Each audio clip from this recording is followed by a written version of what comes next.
Messenger sallallahu alaihi wasallam. You have to recognize that.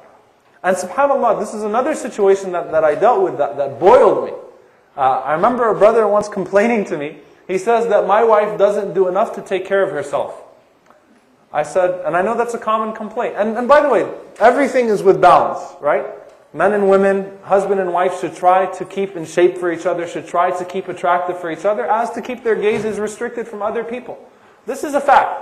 But again, the aspect of courtesy. And I'm like, didn't your wife just have a baby? And he says, yeah. I said, how long ago? 2 months ago. I'm like, your wife just had a baby 2 months ago and you're coming and complaining about her appearance? SubhanAllah, a lot of times, a lot of brothers, we have to think about this. And we'll say, she just doesn't do it for me anymore. I'm just not attracted to her anymore. She's, if anything, she might have lost her shape because of us. We're the one that got her pregnant in the first place. Being grateful to your wife is something that Rasulullah ﷺ teaches us through the example of Khadija radiallahu ta'ala anha. Now I can shift my attention to the sisters. Brothers, ignore everything that I'm about to say. And I hope that no one uses these things against each other. But Rasulullah ﷺ also mentioned it on the other side. Right? Rasulullah ﷺ once when he was admonishing the women, Rasulullah ﷺ said, إِنَّهُنْ يَكْفُرْنَ. Verily they disbelieve. Now, again, the word kufr. And Islam is balance. Islam is balance. So, the male Sahaba say to Rasulullah sallallahu alayhi wa sallam, Ya Rasulullah, are our women kuffar? Are our women kuffar? And Rasulullah sallallahu alayhi wa sallam says, no, innahun yakfurna bil ashir. Okay? They disbelieve in the good that you do towards them. Meaning what? And this is the exact example that Rasulullah sallallahu alayhi wa sallam said, that sometimes, and this happens a lot between husband and wife, I'm not saying it's everybody, please, no one throw a piece of pizza at me or anything like that, okay? Or a chair, that would hurt. But I'm not saying everybody, but think about this. Rasulullah ﷺ said that you would do so much good and then one mistake and the answer is, I've never seen any good from you. Sometimes women use this as a tactic against men. I know because I'm the imam in my community and I've seen this many times. You've never done this for me. You've never done that for me. You've never done that. I hear the word never. I mean, from the sisters in my community more than anything else. I'm like, come on, never? Never?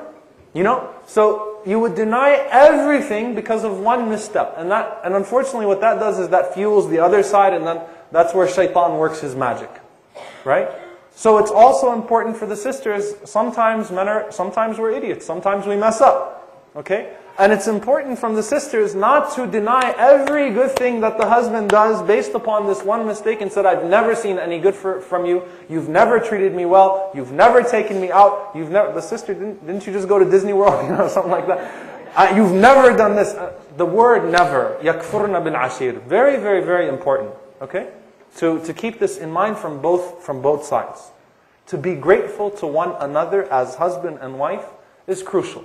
And we see it from Rasulullah sallallahu alaihi wasallam, the perfect balance in that regard. Okay? So that's the first thing. The second thing is generally speaking, okay? When someone has done something for you, okay? A friend, a brother, a sister, a companion, someone was there for you more than anyone else. I want you to imagine this scene with Rasulullah sallallahu alaihi wasallam. Who is the most beloved person to Rasulullah sallallahu alayhi wa sallam? Aisha radiallahu anha. Who next? Abu Bakr as-Siddiq radiallahu ta'ala anhu. Rasulullah sallallahu alayhi wa sallam loved Abu Bakr radiallahu anhu so much. And this is an incident that happened between Abu Bakr as-Siddiq radiallahu anhu and Umar radiallahu ta'ala anhu. And they had an argument. And Abu Bakr hurt Umar. He said something wrong to Umar, and Umar radiallahu anhu became upset from Abu Bakr. Now listen to the story. Abu Bakr was in the wrong. Umar was in the right, but Umar radiallahu anhu went to his house. Abu Bakr sought forgiveness. Umar said, I don't want to forgive you. Okay? He didn't want to hear it. He was upset at that time. Abu Bakr as-Siddiq radiallahu anhu went to Rasulullah sallallahu alayhi wa sallam to say to Rasulullah sallallahu alayhi wa sallam, not to complain about Umar radiallahu anhu, to say, Ya Rasulullah, I wronged Umar. And I'm trying to get him to forgive me. And he's seeking advice from the Messenger sallallahu alaihi wasallam. While he's seeking advice from the Messenger sallallahu alaihi wasallam, what happens? Here comes Umar. Umar radiallahu anhu is coming to tell Abu Bakr radiallahu anhu that he forgives him. While he's coming and Abu Bakr as-Siddiq is talking to Rasulullah sallallahu alaihi wasallam, Rasulullah sallallahu alaihi wasallam looks at Umar radiallahu anhu and his face becomes red. He's so angry. And Abu Bakr knows Rasulullah sallallahu alaihi wasallam. So he falls on his knees and he says to Rasulullah sallallahu alaihi wasallam, Ya Rasulullah, I was the one who wronged him. I was the one who wronged him. Don't blame him. I was the one who wronged him. And Umar radiallahu anhu is coming to apologize to Abu Bakr as-Siddiq radiallahu anhu. And listen to the loyalty, again from Rasulullah sallallahu alayhi wa sallam. Rasulullah sallallahu alayhi wa sallam says to Umar radiallahu ta'ala anhu, that whenever I came with this message, all of you called me a liar except for Abu Bakr.